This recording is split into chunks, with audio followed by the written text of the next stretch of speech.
વિશ્વની બીજી સૌથી લાંબી દિવાલ તરીકે પ્રખ્યાત આ કિલ્લો, જેને કુંભલગઢ તરીકે ઓળખવામાં આવે છે. દોલો ચાલો. આ કિલ્લાનું નિર્માણ મહારાણા કુંભાએ કઈ રીતે કરાવ્યું? એવું તો શું હતું આ કિલ્લાના નિર્માણ વખતે કે દિવાલ બનતાની સાથે જ પડી જતી હતી? કયા સંતના આશીર્વાદ અને સ્વેચ્છાએ બલિદાન થકી આ કિલ્લાનું નિર્માણ થયું? આ કુંભલગઢના કિલ્લામાં ચોતરફ 36 કિલોમીટર લાંબી અને 15 ફૂટ પહોળી દિવાલ, જે દુનિયાની સૌથી લાંબી દિવાલમાંથી એક છે. કુંભલગઢનો આ કિલ્લો મહારાણા પ્રતાપનું જન્મસ્થાન છે, જેના પરિસરમાં આશરે 360 મંદિર છે. કુંભલગઢનો કિલ્લો ચિત્તોડગઢ કિલ્લા પછીનો રાજ્યનો બીજો સૌથી મોટો કિલ્લો છે.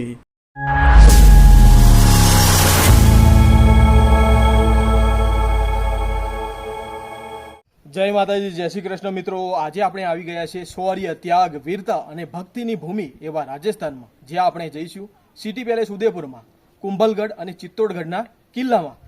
જય માતાજી, જય શ્રી કૃષ્ણ. ખૂબ જ સુંદર પ્રાકૃતિક સૌંદર્યમાં વધારો કરતા આ અરવલ્લીના પહાડોને નિહાળતા નિહાળતા કુંભલગઢ જવામાં મજા જ કંઈક અલગ છે. કુંભલગઢ કિલ્લો રાજસ્થાનમાં આવેલ ચિત્તોડગઢ કિલ્લા પછી બીજો સૌથી મોટો કિલ્લો છે. આ કુંભલગઢ કિલ્લો ઉદયપુરથી 64 કિલોમીટર દૂર રાજસમંદ જિલ્લામાં પશ્ચિમી અરવલ્લીના પહાડોમાં આવેલો છે. તો ફાઇનલી આપણે પહોંચી ગયા છીએ કુંભલગઢ કિલ્લામાં, જ્યાંથી તમે બહારની બાજુનો ખૂબ જ સુંદર અને ભવ્ય, ખૂબ જ મજબૂત કિલ્લાની બહારની દિવાલો જોઈ શકો છો.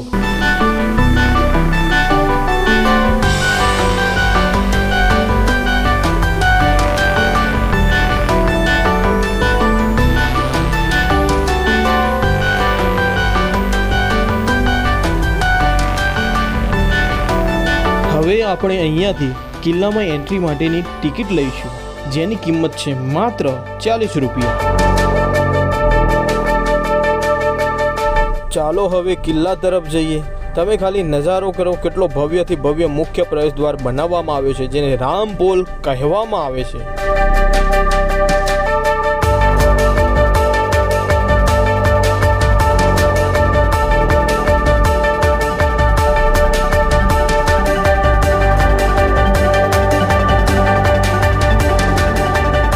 અહીંયા કિલ્લાનો ભવ્ય ઇતિહાસ અને સંપૂર્ણ નકશો દર્શાવવામાં આવ્યા છે.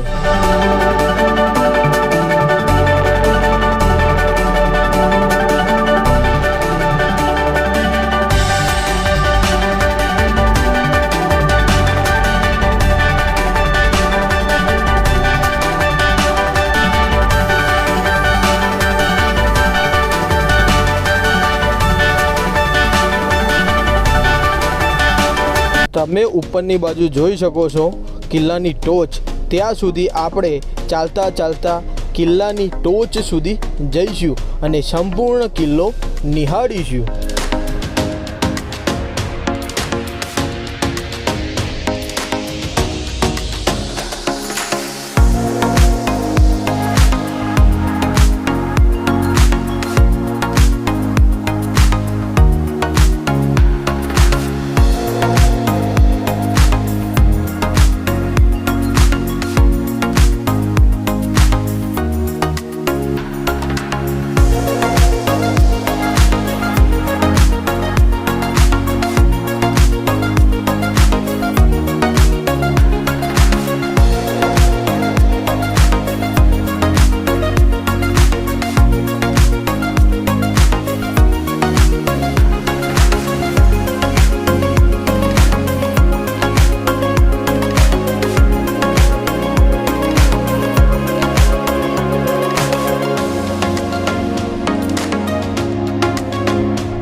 તમે જે નાનું મંદિર જોઈ રહ્યા છો એ મહાન સંત જેમને સ્વેચ્છાએ પોતાનું બલિદાન આપ્યું અને એમનું મસ્તક અહીંયા પડ્યું અને ધડ ચાલતા ચાલતા મહેલના ઉપરના ભાગે પડ્યું, જેનો ઇતિહાસ આગળ જાણીશું.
કુંભલગઢ કિલ્લાને ભારતની મહાન દિવાલ કહેવામાં આવે છે.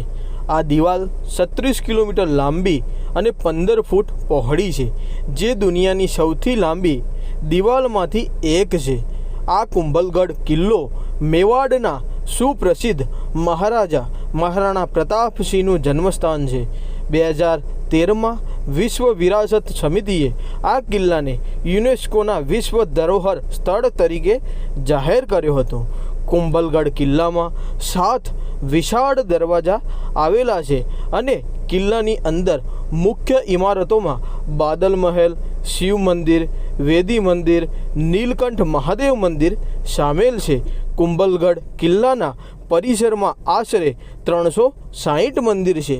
આ કિલ્લાની એક ખાસ વિશેષતા એ છે કે કોઈ પણ યુદ્ધમાં આ કિલ્લાને જીતી શકાયો નથી.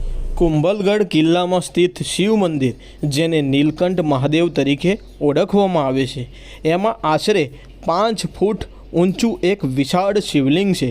કહેવામાં આવે છે કે મહારાણા કુંભાની કાયા એટલી વિશાળ હતી કે તેઓ જ્યારે અભિષેક કરતા ત્યારે બેઠા બેઠા જ શિવલિંગની ઊંચાઈ સુધી પહોંચીને દૂધનો અભિષેક કરતા હતા.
કુંભલગઢ કિલ્લાની દિવાલના નિર્માણ સાથે એક રસપ્રદ અને રહસ્યમય ઇતિહાસ છુપાયેલો છે.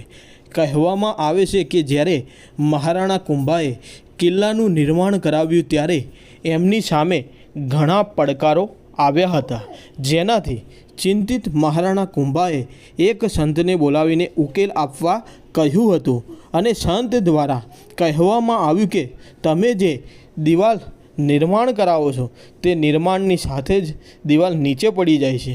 આને રોકવા માટે કોઈ સ્વેચ્છાએ બલિદાન આપે ત્યારે આ દિવાલનું નિર્માણ કાર્ય પૂર્ણ થશે. આ સાંભળી મહારાણા કુંભા ફરીવાર ચિંતામાં પડી ગયા હતા. ત્યારે એ મહાન સંત જાતે જ બલિદાન આપવા માટે તૈયાર થયા અને કહ્યું કે હું જે જગ્યાએ રોકાઉં ત્યાં એમની બલિ ચડાવી દેવામાં આવે. એ પછી એ મહાન સંત એક સ્થળે રોકાઈ ગયા જ્યાં તેમનું બલિદાન આપવામાં આવ્યું. આ રીતે દિવાલનું નિર્માણ કાર્ય પૂર્ણ કરવામાં આવ્યું.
કુંભલગઢમાં ઉનાળો, શિયાળો અને ચોમાસું ત્રણ અલગ અલગ ઋતુઓ સાથે સમશીતોષ્ણ આબોહવા છે. અહીંનો ઉનાળો ગરમ અને શુષ્ક હોય છે. તાપમાન 40 ડિગ્રી સેલ્સિયસ સુધી વધે છે. શિયાળો ઠંડો અને આહલાદક હોય છે, જેમાં સરેરાશ તાપમાન 20 ડિગ્રી સેલ્સિયસ હોય છે. અને ચોમાસું તેની સાથે ભારે વરસાદ અને ઠંડુ તાપમાન લાવે છે. આખું વરસ મુલાકાત લેવા માટે તે એક ઉત્તમ સ્થળ છે, પરંતુ સૌથી શ્રેષ્ઠ હવામાન શિયાળા દરમિયાન હોય છે. જ્યારે હવામાન ઠંડુ અને વધુ સુખદ હોય છે ત્યારે કુંભલગઢ કિલ્લાની મુલાકાત લેવાનો શ્રેષ્ઠ સમય છે. તમારે જો કુંભલગઢ જવું હોય તો તમે પોતાનું વ્હીકલ લઈને જઈ શકો છો, જ્યાં પાર્કિંગના પુષ્કળ વિકલ્પો છે અને કિલ્લાની નજીકમાં જ તમને હોટલો, રિસોર્ટ વગેરે વ્યાજબી ભાવે રોકાવા મળી જશે અને બસ, ટ્રેન થકી પણ તમે કુંભલગઢ જઈ શકો છો. તો ફાઇનલી આપણે આવી ગયા છીએ મહારાણા કુંભાના મહેલ તરફ.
મહારાણા કુંભા દ્વારા દરરોજ સાંજે તેલના દીવાઓ પ્રગટાવવામાં આવતા હતા.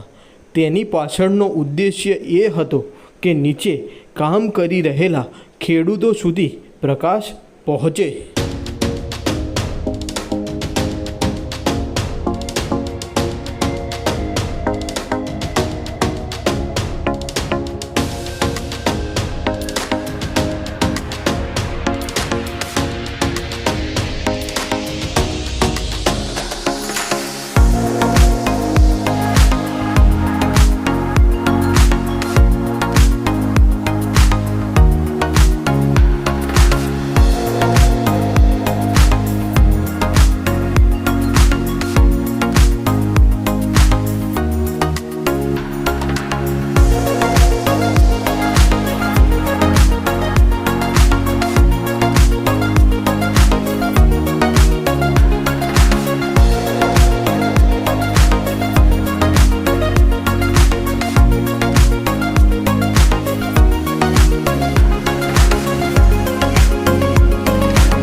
અનેક યુદ્ધોના સાક્ષી રહેલા આ ગઢને ભેદવો ખૂબ જ મુશ્કેલ હતો. રાજપૂત રાજાઓએ ખતરાઓની પરિસ્થિતિમાં અનેકવાર આ કિલ્લાના મહેલોમાં શરણ લીધી હતી.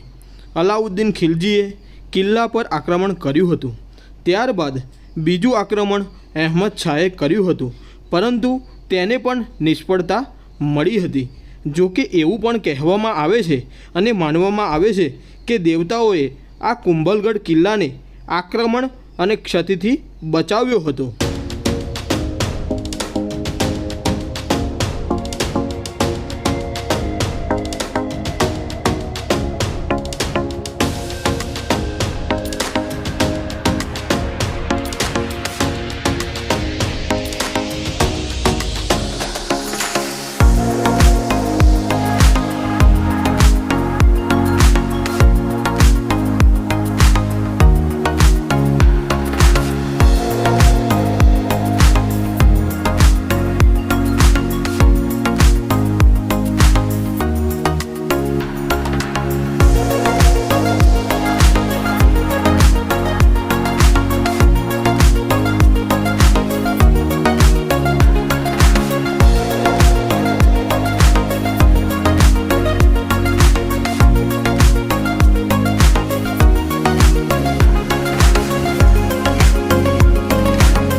આ સામેની સાઈડ જે મહેલ દેખાય છે ત્યાં આગળ જ ભારતના પ્રતાપી રાજા એવા મહારાણા પ્રતાપનો જન્મ થયો હતો.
હવે આપણે પહોંચી ગયા છીએ કિલ્લાના લાસ્ટ પોઈન્ટ પર, જેને બાદલ મહલ તરીકે ઓળખવામાં આવે છે, જ્યાં આગળ ઇતિહાસ જણાવ્યો એ પ્રમાણે મહાન સંતના સ્વૈચ્છિક બલિદાન થકી આ કિલ્લાનું નિર્માણ થયું હતું. એ સંતનું ધડ ચાલતા ચાલતા અહીંયા પડ્યું હતું, જેના તમે આગળ દર્શન કરો.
તો ફાઇનલી આપણે પહોંચી ગયા છીએ કિલ્લાની ટોચ પર, જ્યાંથી તમે સંપૂર્ણ કિલ્લો જોઈ શકો છો અને એ દિવાલ પણ જોઈ શકો છો.